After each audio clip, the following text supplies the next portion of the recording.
Tetanggaku dikenal sebagai perempuan tua yang sering berteriak dan berlari mengelilingi pagar rumahku setiap tengah malam. Semua orang bilang dia sudah tidak waras. Aku juga percaya itu sampai malam ketika suamiku pergi ke luar kota. Saat itulah sebuah kertas terselip di bawah pintu rumahku. Tulisan tangannya bergetar, tapi pesannya jelas. Aku tidak gila. Aku sengaja berpura-pura agar suamimu tidak curiga. Sekarang buka CCTV halaman belakangmu. Kalau ingin hidup, datang dan bersembunyilah di rumahku. Tanganku gemetar saat menyalakan tablet lama. Begitu layar menyala, kakiku hampir tak sanggup berdiri.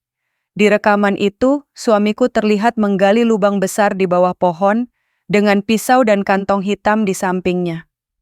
Saat itu aku mengerti, selama ini ternyata suamiku, rumah itu terlalu besar untuk hanya diisi 2 orang. Terlalu banyak ruang kosong yang menyimpan gema langkah, terlalu banyak sudut yang membuat suara kecil terdengar lebih nyaring dari seharusnya. Maya sering berpikir demikian setiap kali sore turun, perlahan di lingkungan tempat ia tinggal bersama suaminya, Arman. Rumah itu berdiri di atas tanah warisan keluarga Maya, sebuah bangunan lama yang direnovasi seperlunya, dikelilingi pagar tinggi, halaman luas, dan jarak antar rumah yang sengaja dibuat jauh sejak awal kawasan ini dibangun. Lingkungannya sepi, bukan sepi yang menenangkan, melainkan sepi yang terasa seperti jeda terlalu panjang di antara 2 kalimat. Siang hari nyaris tak ada suara selain angin yang menggeser daun mangga di halaman belakang. Malam hari, keheningan turun lebih berat, menekan, seolah menunggu sesuatu terjadi. Arman selalu mengatakan itu hal yang wajar. Lingkungan tenang itu mahal, katanya suatu sore sambil menutup laptop kerja dan meneguk kopi yang sudah dingin. Nada suaranya datar, stabil, penuh keyakinan. Orang-orang di kota lain justru iri sama kita. Dan Maya mempercayainya. Arman memang selalu terdengar seperti orang yang tahu apa yang ia bicarakan. Ia berbicara pelan, jarang meninggikan suara, dan selalu punya penjelasan rasional untuk segala hal. Ia tidak mudah panik, tidak suka drama, dan tidak pernah memotong pembicaraan Maya. Setiap kali Maya merasa cemas tanpa alasan jelas, Arman akan duduk di sampingnya, menautkan jemari mereka, lalu berkata, "Tarik napas, kita pikirkan pelan-pelan." Maya jatuh cinta pada itu, pada ketenangan yang dibawa Arman ke hidupnya. Mereka menikah setahun lalu dan pindah ke rumah ini tak lama setelahnya. Arman mengatakan rumah warisan keluarga Maya adalah pilihan paling masuk akal, luas, strategis, dan punya nilai investasi tinggi. Maya sempat ragu karena kenangan masa kecilnya di rumah itu terasa terlalu banyak, tapi Arman meyakinkannya bahwa masa lalu tidak harus ditinggali, cukup dihormati. Masalahnya muncul pelan-pelan, seperti retakan rambut di dinding yang baru terlihat jika diperhatikan terlalu lama. Tetangga sebelah. Namanya Bu Ratna, setidaknya itu yang Arman dengar dari satpam kompleks. Seorang perempuan tua yang tinggal sendirian di rumah besar, tak jauh dari pagar samping rumah mereka. Maya sendiri belum pernah berbicara langsung dengannya. Yang Maya tahu, Bu Ratna jarang terlihat di siang hari. Tirai rumahnya selalu tertutup, halaman tampak tak terurus, dan pagar besinya sering berderit tertiup angin.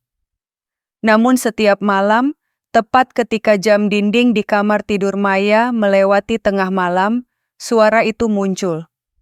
Langkah kaki cepat, nafas terengah, lalu teriakan. Kadang terdengar seperti orang memanggil nama yang tidak Maya kenal. Kadang hanya rangkaian kata tanpa makna, melengking, lalu berubah menjadi tawa pendek yang membuat bulu kuduk Maya berdiri. Suara itu bergerak, mendekat, menjauh, lalu kembali lagi, seolah seseorang berlari mengelilingi pagar rumah mereka tanpa tujuan. Malam pertama Maya mendengarnya, Ia langsung terbangun dan duduk tegak di tempat tidur. Jantungnya berdegup keras, telapak tangannya dingin. "Arman," bisiknya waktu itu. "Kamu dengar?" Arman membuka mata perlahan, mendengarkan beberapa detik, lalu mengangguk tenang. Ibu itu lagi. "Hah? Tetangga kita, yang sudah tua." Arman menguap kecil. Satpam bilang dia memang begitu, suka lari-lari malam. Maya memeluk selimut lebih erat. Kenapa nggak ada yang menegur atau ditolong? Arman mengusap rambut Maya dengan gerakan pelan. Tidak semua orang bisa ditolong dengan cara yang sama. Kita jangan ikut campur, selama dia di luar pagar, kita aman. Kata aman itu menenangkan Maya. Setidaknya saat itu. Malam-malam berikutnya, suara itu terus datang. Kadang lebih lama, kadang lebih dekat. Maya mulai sulit tidur, sementara Arman tetap bisa terlelap setelah beberapa menit. Setiap kali Maya mengeluh, Arman selalu menjawab dengan nada yang sama, tenang, masuk akal, tanpa emosi berlebihan. "Itu cuma orang sakit, Maya. Jangan biarkan imajinasimu kemana-mana." Maya ingin mempercayainya. Ia memang ingin percaya bahwa semua ini hanya gangguan kecil di rumah yang terlalu tenang. Bahwa suaminya benar, dan ketakutannya hanya reaksi berlebihan dari pikirannya sendiri. Namun jauh di dalam dirinya, ada sesuatu yang mulai terasa janggal. Bukan tentang Arman, bukan tentang rumah, melainkan tentang fakta bahwa di setiap teriakan Bu Ratna, Maya merasakan bukan sekadar kegilaan, melainkan urgensi. Dan itu membuat malam-malam di rumah yang terlalu tenang ini terasa semakin panjang. Maya mulai mengenali pola sebelum ia menyadari bahwa pola itu perlahan menghancurkannya. Pukul 2 lewat beberapa menit. Selalu begitu. Jarum jam belum pernah meleset lebih dari 5 menit sejak malam-malam itu dimulai. Maya bahkan tidak lagi perlu melihat jam. Tubuhnya sudah hafal. Detak jantungnya akan meningkat sesaat sebelum suara itu muncul, seolah naluri tubuhnya mendahului telinga. Langkah kaki cepat di aspal, napas terengah-engah. Lalu teriakan. Suara Bu Ratna tidak pernah sama, tapi selalu terasa salah. Kadang seperti orang memanggil seseorang yang tidak pernah menjawab. Kadang seperti sedang memarahi sesuatu yang tak terlihat. Ada malam-malam ketika teriakan itu terdengar seperti ratapan, dan ada malam lain ketika ia tertawa, pendek, kering, dan tiba-tiba terputus membuat Maya merinding. Dari balik jendela kamar, Maya bisa mendengar suara pagar besi bergetar saat tubuh renta itu berlari memutari batas rumah mereka. Sekali, 2 kali, 3 kali. Seperti ritual yang harus diselesaikan sebelum fajar. Maya berhenti mencoba tidur nyenyak. Ia tidur dalam potongan-potongan waktu, terbangun dengan keringat dingin, lalu berbaring kaku menunggu suara itu selesai dengan sendirinya. Kadang Bu Ratna menghilang setelah 10 menit. Kadang hampir setengah jam. Tak pernah ada tanda jelas bahwa semuanya sudah berakhir.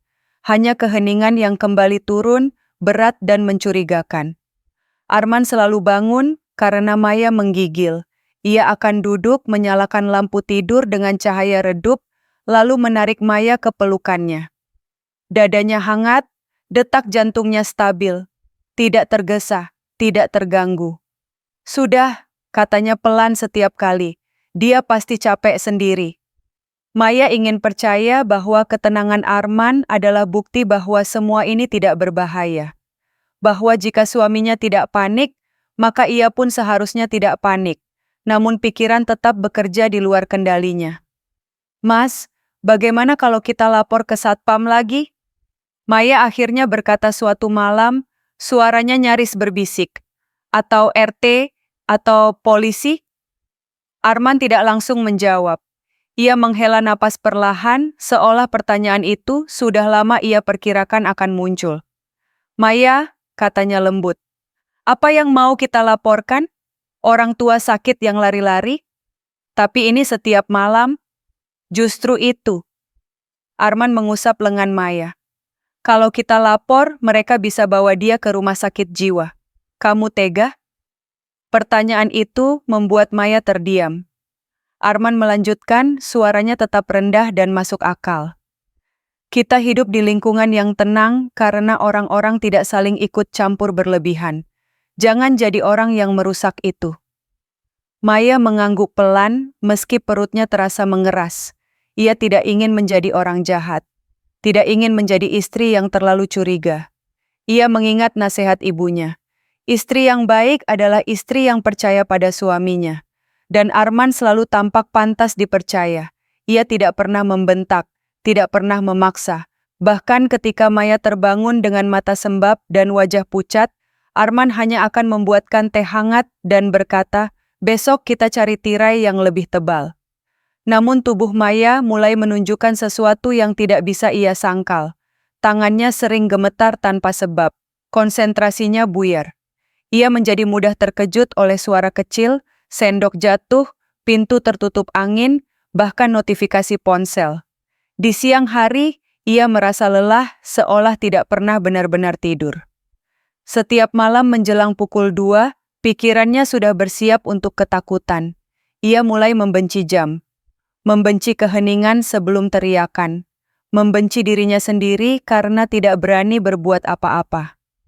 Namun di depan Arman, Maya tetap membela suaminya. Ketika temannya bertanya lewat pesan, "Kok kamu kelihatan capek terus?" Maya hanya menjawab, "Lingkungan rumah agak berisik." Ketika ibunya menelepon dan mendengar suara Maya terdengar lemah, Maya berkata, "Arman baik kok, Bu. Cuma aku saja yang sensitif."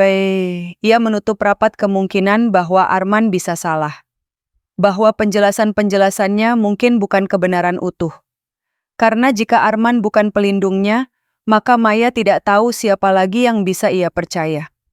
Dan setiap malam, saat Bu Ratna berlari sambil berteriak di balik pagar, Maya semakin yakin bahwa sumber teror itu adalah perempuan tua di luar sana. Bukan rumahnya, bukan suaminya, dan tentu saja bukan dirinya sendiri. Setidaknya, itulah yang ingin ia yakini. Malam itu, Maya tidak lagi menunggu suara itu datang. Ia terjaga sejak pukul 1, duduk bersandar di kepala ranjang dengan lampu tidur dimatikan. Arman sudah lebih dulu terlelap di sampingnya, napasnya teratur, wajahnya tenang seperti seseorang yang tidak pernah disentuh kegelisahan. Maya memperhatikan wajah itu cukup lama, lalu mengalihkan pandangannya ke arah jendela. Keheningan terasa menebal. Pukul 2 lewat sedikit, seperti biasa, suara langkah kaki menghantam aspal. Cepat, terburu-buru. Disusul teriakan, kali ini lebih keras dari malam-malam sebelumnya. Maya menelan ludah. Jantungnya berdetak kencang, namun ada sesuatu yang berbeda. Ketakutan itu bercampur dengan rasa penasaran yang sudah terlalu lama ia tekan. Ia menggeser selimut perlahan, berhati-hati agar tidak membangunkan Arman. Kakinya menyentuh lantai yang dingin. Setiap langkah terasa seperti pengkhianatan kecil pada nasihat suaminya. Jangan ikut campur, jangan lihat, jangan cari masalah. Namun Maya sudah terlalu lelah untuk patuh tanpa bertanya. Ia berdiri di depan jendela besar kamar tidur. Tirai tebal yang selalu ditutup rapat itu terasa berat di tangannya. Jari-jarinya gemetar ketika ia menyibakkan kain itu sedikit saja. Cukup untuk satu mata mengintip keluar. Lampu jalan di luar berkedip lemah. Di bawah cahaya remang itulah Maya melihat Bu Ratna. Perempuan tua itu berlari kecil menyusuri pagar, rambut putihnya terurai berantakan, pakaiannya lusuh seperti biasanya. Mulutnya terbuka, berteriak kata-kata yang tidak jelas. Namun tiba-tiba, langkah itu melambat. Bu Ratna berhenti. Tubuh Maya menegang. Seolah merasakan sesuatu, Bu Ratna memutar kepala. Tatapannya mengarah tepat ke jendela kamar Maya. Ke celah kecil tempat Maya bersembunyi, jantung Maya seakan berhenti. Ia menunggu melihat mata kosong, pandangan liar, atau senyum gila seperti yang selama ini ia bayangkan. Namun yang ia temui justru membuat dadanya sesak. Mata itu sadar, tajam, fokus, penuh perhitungan, tidak ada kegilaan di sana. Bu Ratna tidak berteriak lagi, tidak tertawa. Wajahnya berubah datar, serius, hampir dingin. Perlahan, ia mengangkat tangan kanannya dan menempelkan telunjuk ke bibir, isyarat universal yang sangat jelas. Diam. Maya refleks menahan napas. Bu Ratna lalu menggerakkan tangannya, menunjuk ke arah lain. Bukan ke jalan, bukan ke rumahnya sendiri, melainkan ke halaman belakang rumah Maya, ke arah pohon mangga yang berdiri gelap di sana. Maya belum sempat mencerna maknanya ketika Bu Ratna melakukan satu gerakan terakhir. Tangan itu menyilang di depan lehernya sendiri. Gerakan cepat, tegas, tanpa ragu. Tubuh Maya membeku sepenuhnya. Ancaman, peringatan, atau pesan yang sama sekali tidak ia mengerti?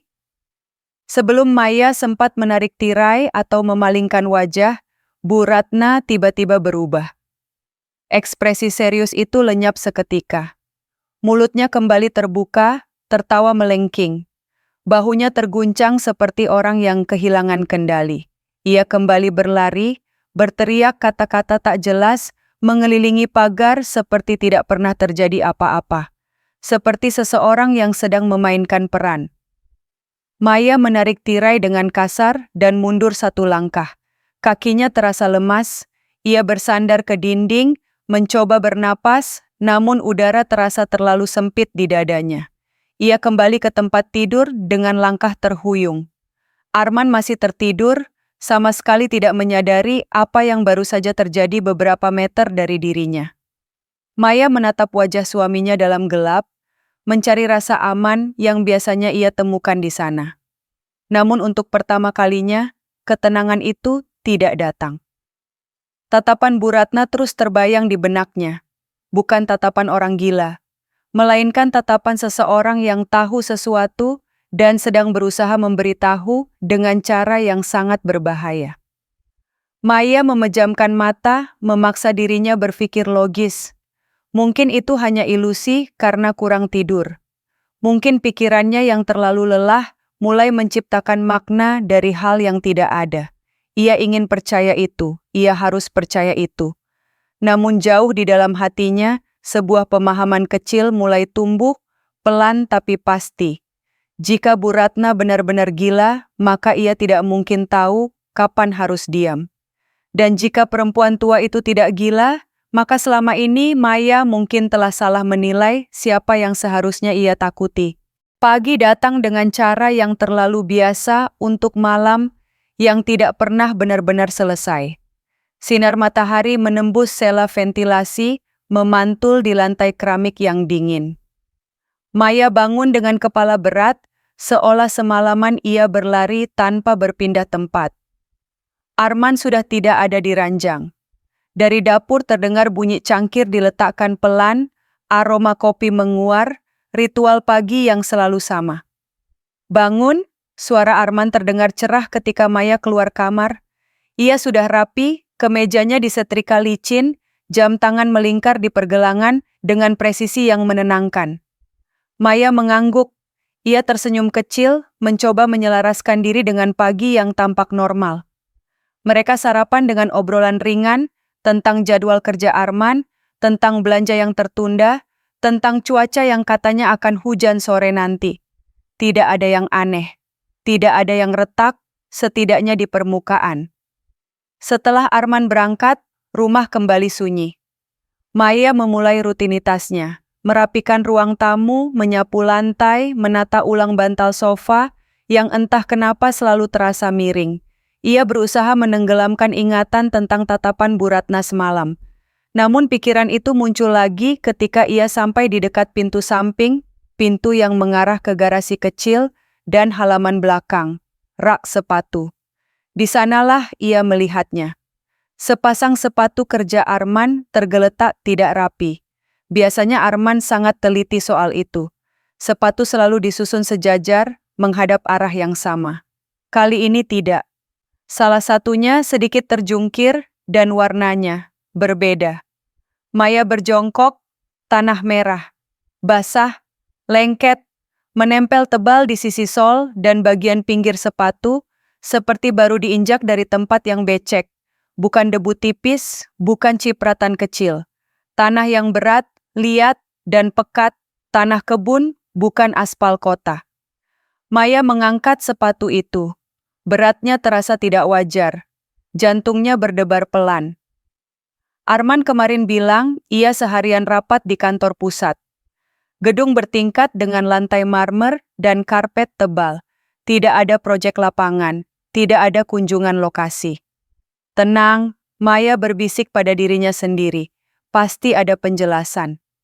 Ia membawa sepatu itu ke halaman samping dan menyemprotnya dengan air. Tanah itu luruh perlahan, menciptakan aliran air cokelat kemerahan yang mengalir ke selokan. Warnanya pekat, seolah berasal dari lapisan tanah yang jarang tersentuh. Isyarat Bu Ratna terlintas sekilas di benaknya.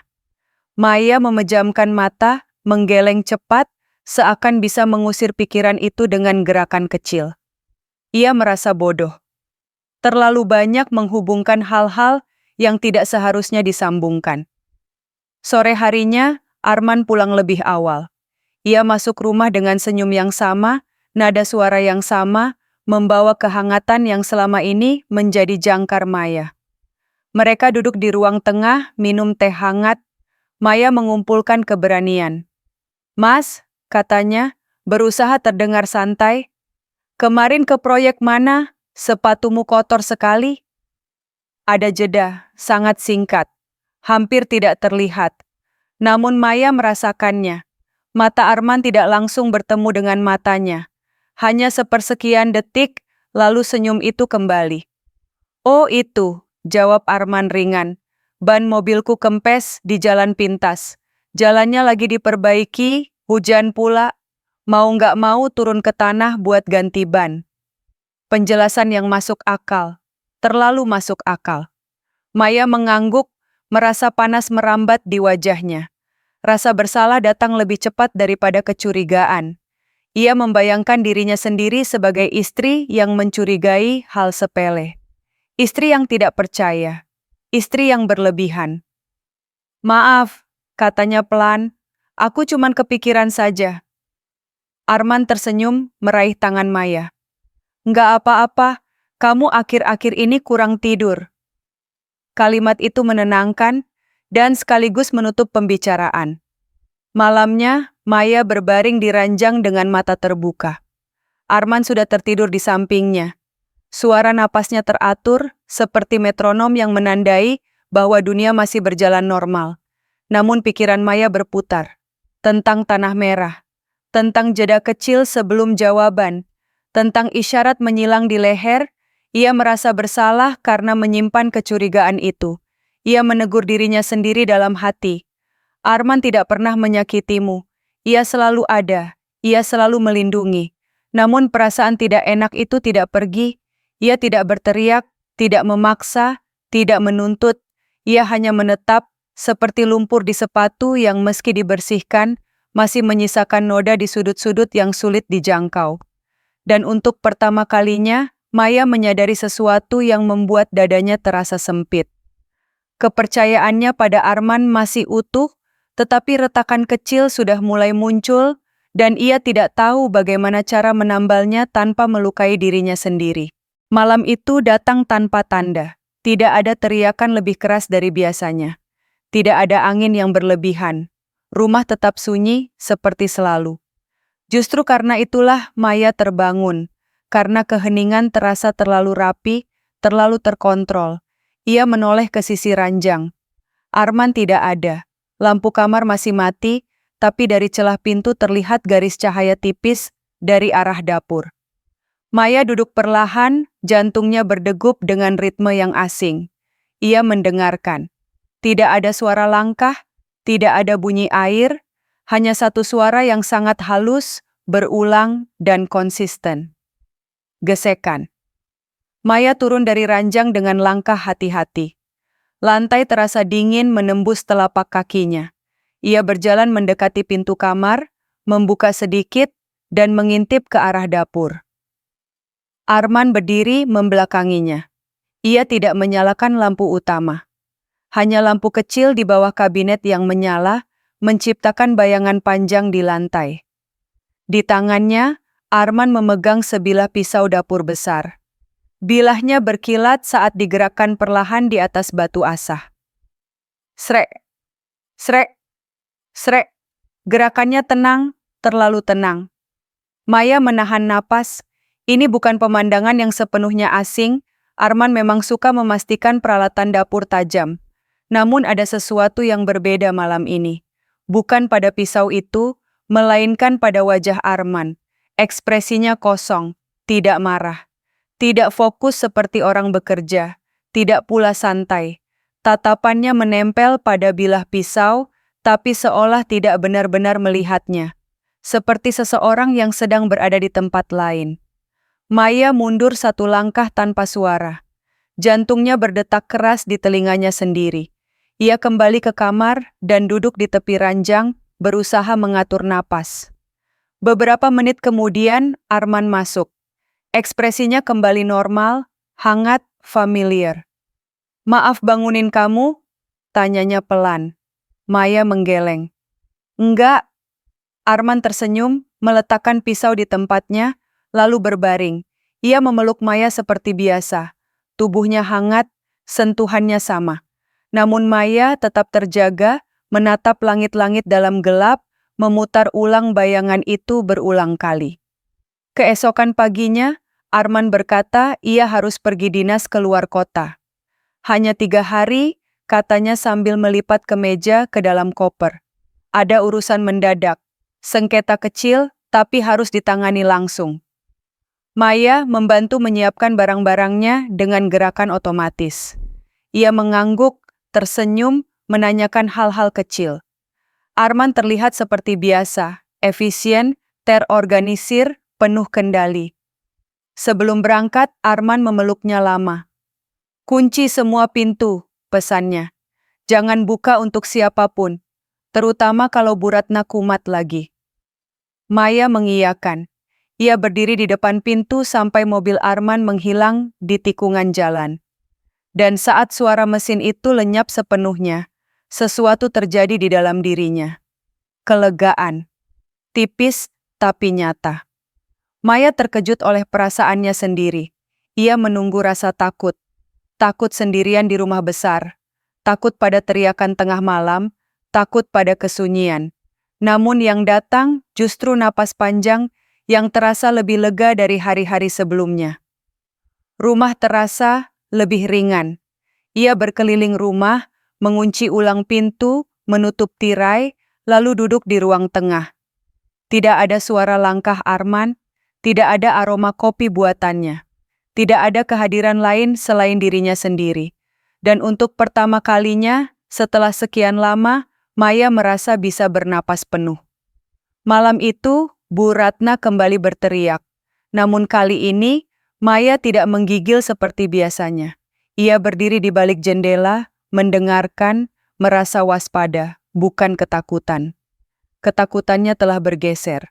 Bukan lagi pada perempuan tua di luar pagar, melainkan pada ingatan tentang ekspresi kosong di dapur semalam.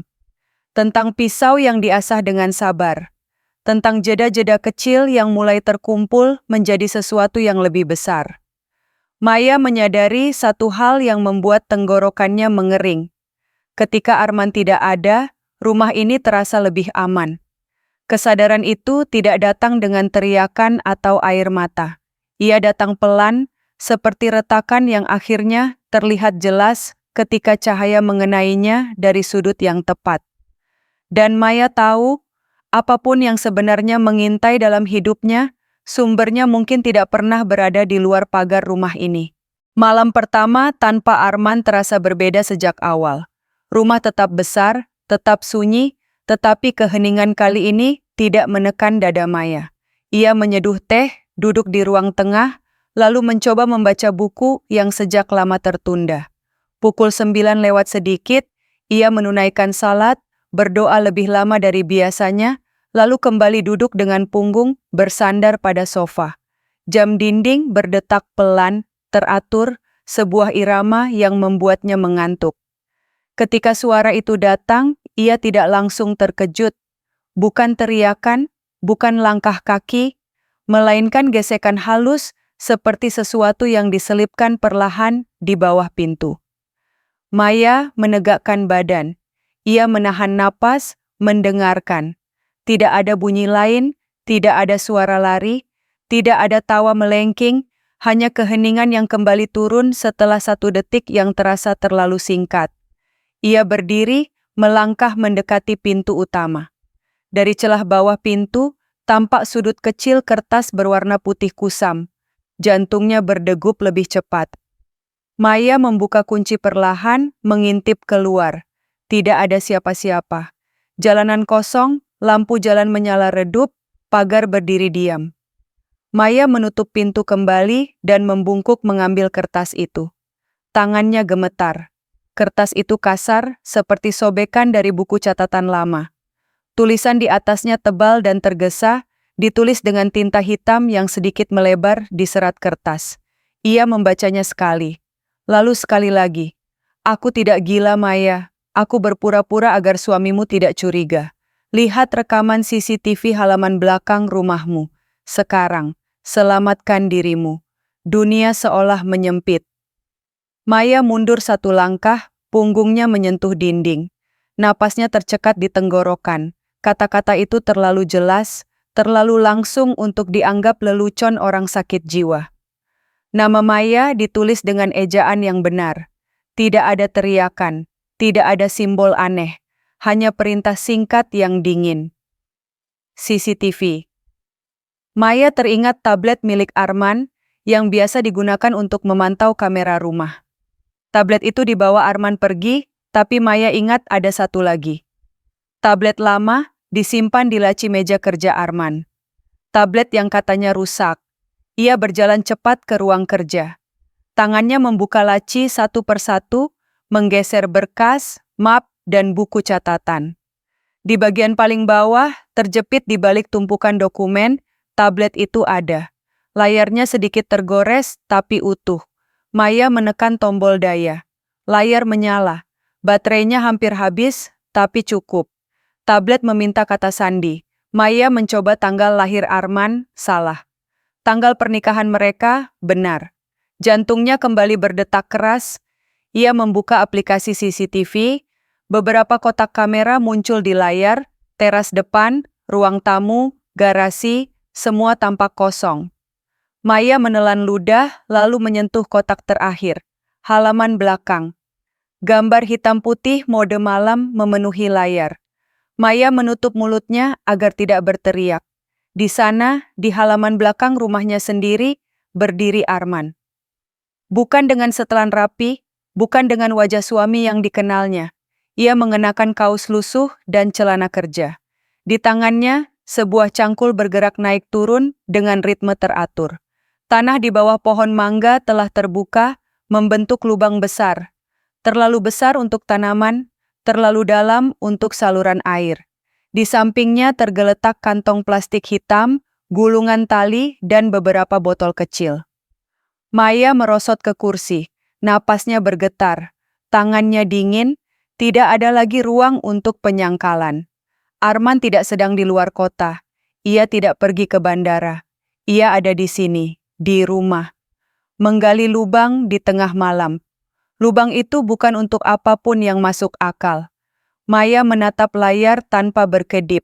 Setiap ayunan cangkul seperti menghantam dadanya. Setiap gumpalan tanah yang terangkat membuat pikirannya semakin jernih dan semakin mengerikan. Isyarat Bu Ratna kini masuk akal. Menunjuk halaman belakang. Gerakan menyilang di leher. Ini bukan dugaan, bukan firasat, ini kenyataan. Tablet bergetar pelan, peringatan baterai hampir habis. Maya mematikannya perlahan, seolah takut suara kecil pun bisa membocorkan keberadaannya. Ia duduk diam di ruang kerja, mendengarkan suara detak jam, mencoba menenangkan pikirannya yang berlari tanpa arah. Satu hal menjadi jelas dengan ketegasan yang membuatnya mual. Ancaman itu bukan lagi bayangan. Ia nyata, dan ia bernama Arman. Maya menggenggam surat itu erat-erat. Untuk pertama kalinya sejak semua ini dimulai, ia tahu siapa yang berkata jujur dan siapa yang selama ini berbohong dengan senyum paling meyakinkan. Maya tidak memberi dirinya waktu untuk ragu. Begitu tablet dimatikan, ia berdiri dengan kaki gemetar, namun pikiran yang anehnya terasa jernih. Ia menyambar ponsel, dompet kecil, dan jaket tipis yang tergantung di sandaran kursi. Tidak ada koper, tidak ada pakaian ganti. Nalurinya berkata satu hal, jika ia menunda, ia mati. Pintu samping adalah satu-satunya pilihan. Maya berjalan jinjit menyusuri lorong, berhenti setiap kali lantai kayu mengeluarkan bunyi kecil. Dari kejauhan, samar-samar, terdengar suara logam menghantam tanah. Cangkul itu masih bekerja. Arman masih di belakang rumah. Kesempatan ini sempit, tapi nyata. Ia membuka pintu samping perlahan, menutupnya kembali tanpa mengunci, lalu berlari rendah melintasi halaman basah menuju pagar pembatas rumah sebelah. Jaraknya hanya beberapa belas meter, namun terasa seperti lintasan tanpa ujung. Ketika tangannya menyentuh gerbang kecil rumah Bu Ratna, pintu itu bergeser terbuka tanpa bunyi, seolah sudah menunggu. Maya tersandung masuk, pintu besi tebal menutup di belakangnya dengan bunyi berat yang menenangkan sekaligus menggetarkan. Ia jatuh terduduk di lantai, napasnya terengah, air mata mengalir tanpa suara. Di hadapannya berdiri Bu Ratna, tidak dengan daster lusuh, tidak dengan rambut berantakan. Perempuan tua itu mengenakan pakaian rumah yang rapi, rambut putihnya disisir ke belakang, wajahnya bersih. Matanya, mata yang sama yang menatap Maya dari balik kegelapan, tajam dan sepenuhnya sadar. "Kamu aman," katanya. Suaranya tenang, datar, tidak ada sisa kegilaan. Tarik napas. Maya menatapnya dengan campuran takut dan lega. "Ibu, siapa sebenarnya ibu?" Bu Ratna membantu Maya berdiri dan membimbingnya ke ruang tengah. Maya tertegun. Rumah itu bukan rumah orang sakit. Interiornya modern, rapi, dinding dipenuhi rak buku, dan beberapa layar monitor menyala. Salah satunya menampilkan halaman belakang rumah Maya, jelas, terang, tanpa gangguan. Di layar itu, Arman masih menggali. "Duduk," kata Bu Ratna sambil menuangkan teh hangat. "Aku akan jelaskan, tapi dengarkan baik-baik." Ia duduk berhadapan dengan Maya, punggungnya tegak, gerakannya efisien. "Aku bukan nenek gila, aku mantan analis investigasi. Puluhan tahun mengamati penipuan properti, pencucian uang, dan predator sosial. Orang-orang yang membangun kepercayaan untuk menghancurkannya." Maya memejamkan mata sejenak. Dunia yang ia kenal runtuh pelan-pelan. "Arman masuk ke lingkungan ini setahun lalu," lanjut Bu Ratna. "Tatapannya salah. Terlalu terukur, terlalu sabar. Aku mengenal jenis itu. Mereka tidak terburu-buru, mereka menunggu." "Menunggu apa?" suara Maya serak. "Kesempatan."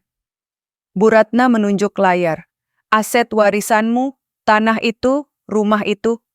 Cerita lama tentang sesuatu yang terkubur di halaman belakangmu, mitos atau tidak bagi orang terdesak itu cukup." Maya teringat tanah merah di sepatu. Jeda kecil sebelum jawaban, pisau yang diasah dengan wajah kosong.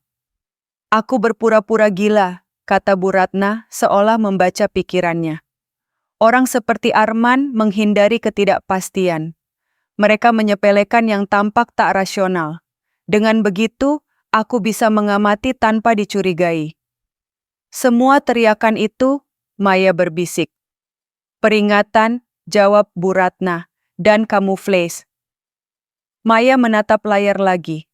Arman berhenti menggali, menyeka keringat, lalu menoleh ke arah rumah, ke arah jendela kamar mereka. Maya menahan napas. "Dia tidak pergi dinas," kata Bu Ratna dingin.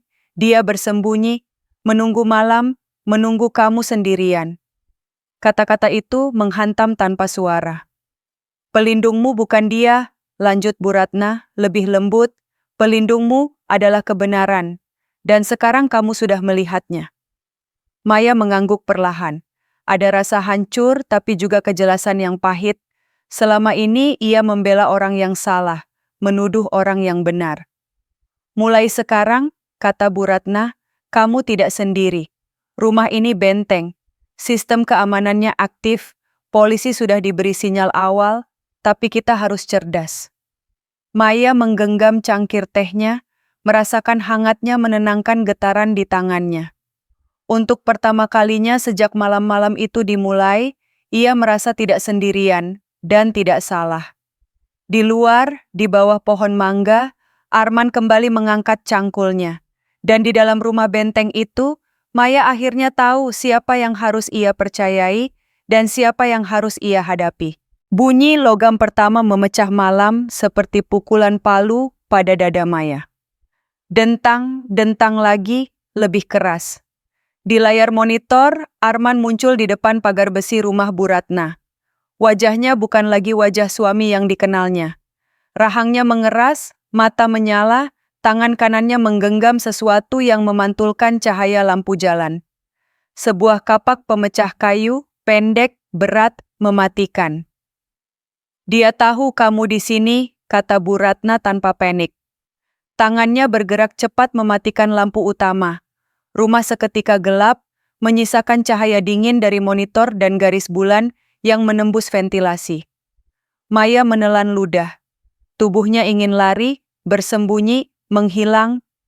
Namun kaki-kakinya tetap di tempat, pagar besi berderit, lalu terbuka dengan dentuman kasar. Arman melangkah masuk, di layar langkahnya pasti tidak ragu. Seperti pemburu yang yakin mangsanya terjebak. Dengar aku, bisik Bu Ratna sambil menyerahkan sesuatu ke tangan Maya. Tongkat logam, dingin, dan berat. Kita tidak menang dengan tenaga, kita menang dengan ruang dan waktu. Hantaman pertama menghantam pintu depan. Kayu jati bergetar, engsel menjerit. Maya tersentak, namun Bu Ratna menariknya ke lorong sempit yang menuju dapur. Di sini, katanya. Ruang geraknya kecil, kapaknya tidak leluasa. Pintu akhirnya jebol. Suara kayu pecah menggema, diikuti langkah berat masuk ke rumah.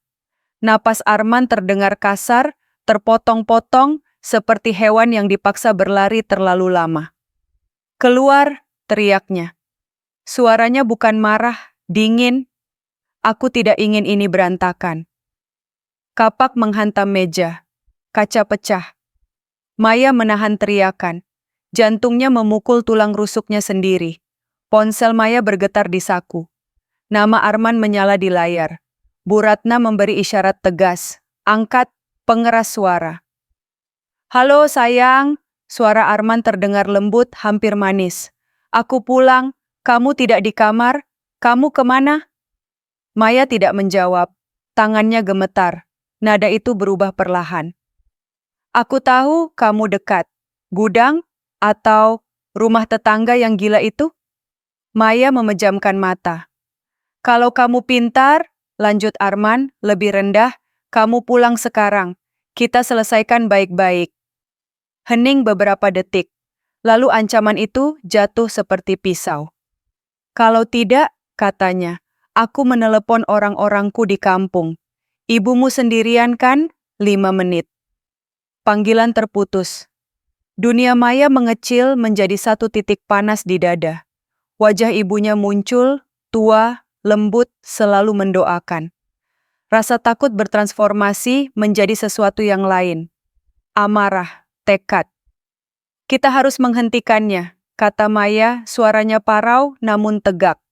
Bu Ratna mengangguk, itu sebabnya kita di sini.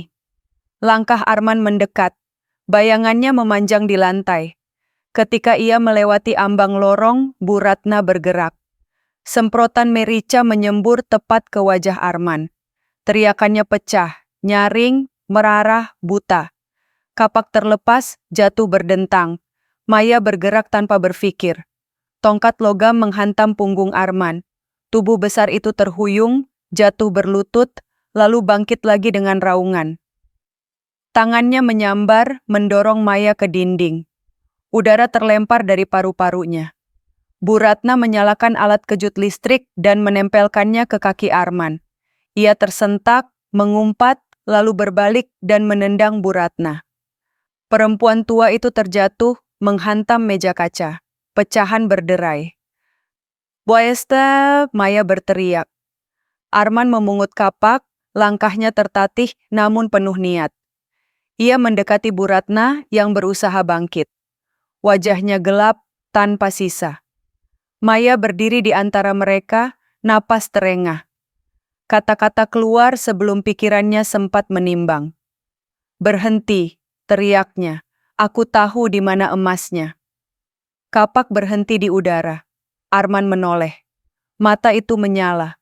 Keserakahan lebih kuat dari amarah. "Apa?"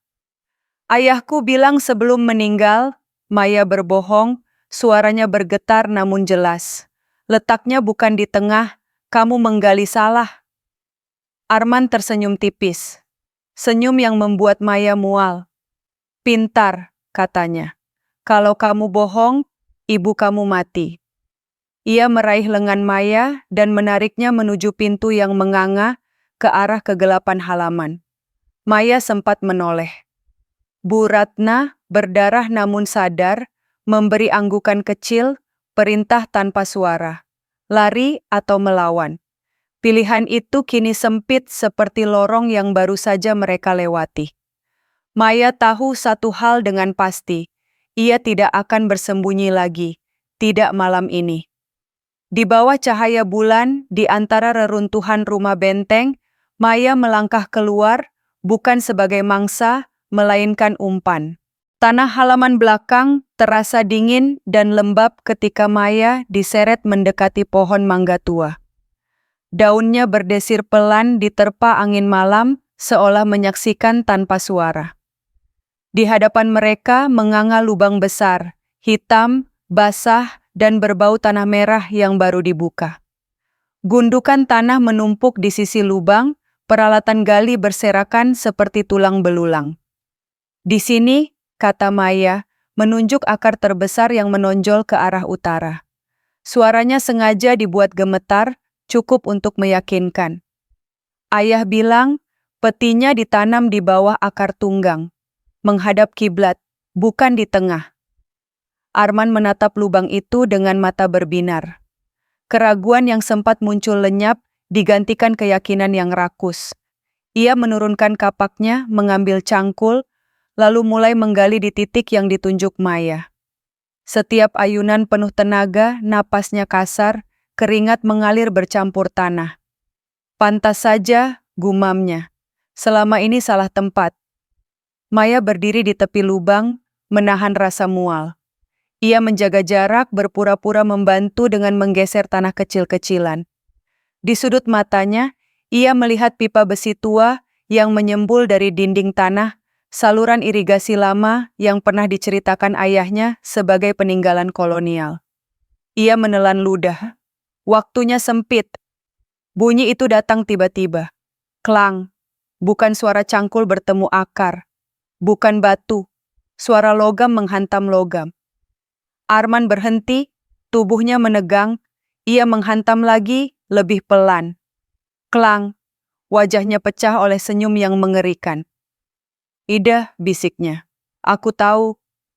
Ia berjongkok menyingkirkan tanah dengan tangan kosong. Perlahan, permukaan sebuah peti besi tua muncul, berkarat, berat, nyata. Arman tertawa, suara yang menggema di lubang seperti gema keserakahan yang menemukan pembenaran. "Bantu aku," perintahnya pada Maya. "Cepat."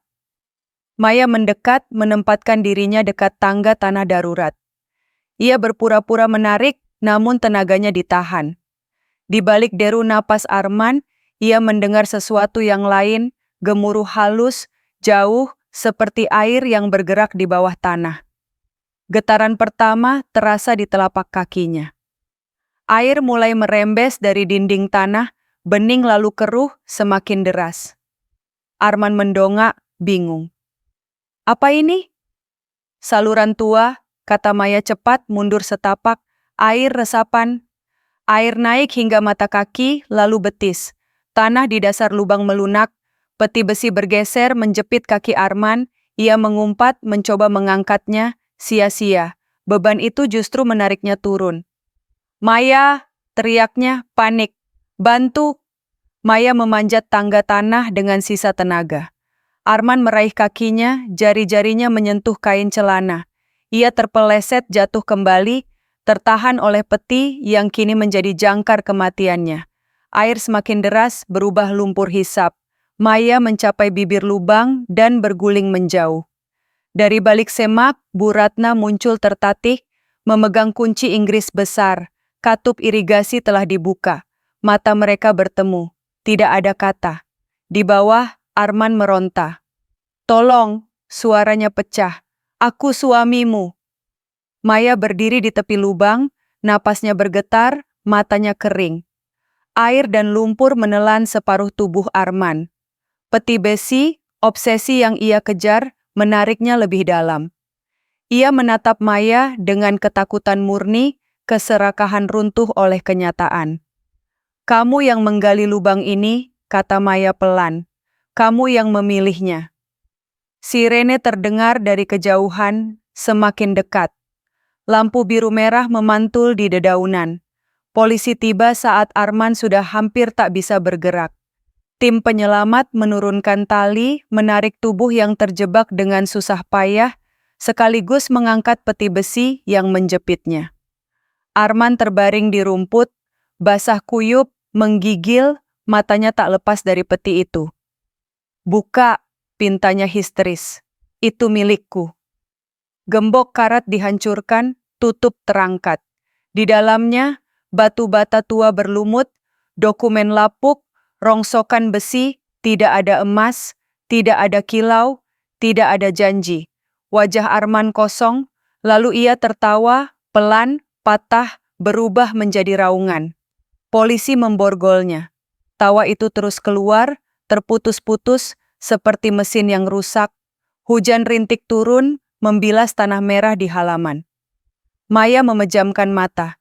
Lubang itu perlahan tertutup air dan lumpur. Menelan jejak meninggalkan pelajaran yang tak bisa dihapus. Keserakahan telah menggali kuburnya sendiri. 3 bulan setelah malam itu, Maya masih kadang terbangun sebelum subuh. Bukan karena mimpi buruk, melainkan karena tubuhnya belajar kembali bagaimana caranya bernapas tanpa takut. Ia duduk di tepi ranjang rumah barunya yang kecil dan hangat, membuka jendela dan membiarkan udara pagi masuk perlahan. Tidak ada pagar tinggi, tidak ada halaman gelap, tidak ada jam yang terasa mengancam. Arman ditangkap malam itu juga. Prosesnya berjalan cepat, nyaris dingin. Rekaman CCTV, ancaman telepon, alat-alat yang ditemukan di halaman, semuanya berbicara lebih jujur daripada kata-kata siapapun. Di pengadilan, Arman jarang menatap lurus. Ketika ia melakukannya, tatapannya kosong, seolah sesuatu di dalam dirinya telah patah dan tidak kembali utuh. Vonis dijatuhkan, bersalah. Percobaan pembunuhan, penipuan, ancaman terhadap keluarga. Ia dipindahkan ke fasilitas rehabilitasi mental tak lama kemudian. Kabarnya, ia sering menggali lantai sel dengan kuku jarinya, mencari sesuatu yang tidak pernah ada. Peti besi itu, yang sempat menjadi pusat dunia Arman, dibuka di hadapan semua orang. Isinya tak bernilai, batu bata tua, kertas lapuk, dan besi pemberat. Tidak ada emas, tidak ada harta. Yang tersisa hanyalah ironi yang terlalu pahit untuk ditertawakan. Maya menyaksikannya tanpa rasa puas. Ia hanya merasa lelah seperti seseorang yang baru selesai berlari jauh dan akhirnya berhenti. Keputusan untuk menjual rumah lama datang tanpa drama. Maya tahu ia tidak ingin kembali ke tempat yang menyimpan terlalu banyak gema. Rumah itu laku dengan harga tinggi, bukan karena mitos, melainkan karena lokasi dan luas tanah. Dari uang itu, hal pertama yang Maya lakukan adalah memperbaiki rumah ibunya di kampung. Atap diganti, lantai diperkuat, dan halaman dirapikan. Ibunya menangis ketika kunci rumah baru diserahkan. Maya memeluknya lama, membiarkan tangis itu menjadi jembatan menuju hari-hari yang lebih tenang. Maya membeli rumah mungil di lingkungan lain, tidak jauh dari pepohonan, dekat pasar kecil, cukup ramai untuk terasa hidup. Ia membuka butik busana muslim kecil-kecilan. Tidak besar, tidak ambisius. Cukup untuk mengisi hari dan mengembalikan kepercayaan pada ritme yang wajar. Setiap pagi ia membuka pintu, menyapu teras, menyeduh teh. Setiap sore ia menutup toko dengan rasa cukup, bukan takut. Bu Ratna pindah tak lama kemudian. Perempuan yang dulu berlari dan berteriak itu kini berjalan dengan langkah mantap meski sedikit pincang. Ia berhenti berpura-pura. Rambut putihnya disisir rapi, kacamatanya bertengger di hidung, dan senyumnya sering muncul, ringan, jenaka. Maya membeli rumah kecil di sebelahnya. Tidak ada pagar tinggi di antara mereka. Hanya pot tanaman dan bangku kayu. Mereka minum teh bersama hampir setiap sore. Membicarakan hal-hal sederhana, cuaca, tanaman, resep. Sesekali Bu Ratna bercerita tentang masa lalunya.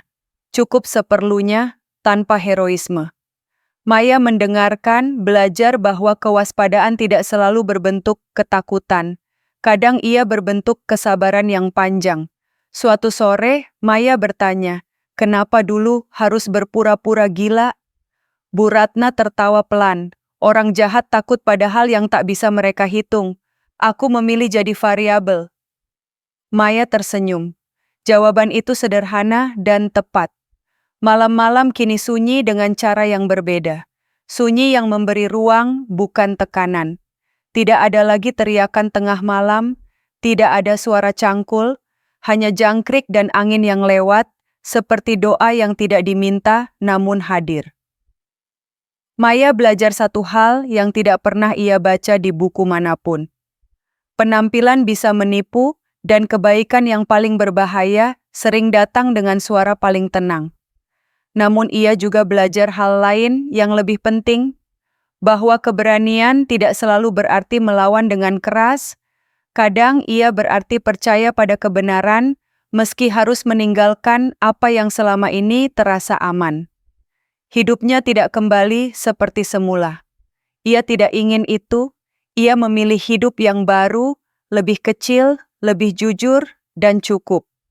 Dan setiap kali matahari terbenam, Maya tahu, ia selamat, ibunya selamat. Ia tidak lagi hidup di rumah yang terlalu tenang, ia hidup di tempat yang memberi ruang untuk bernapas, dan itu lebih dari cukup.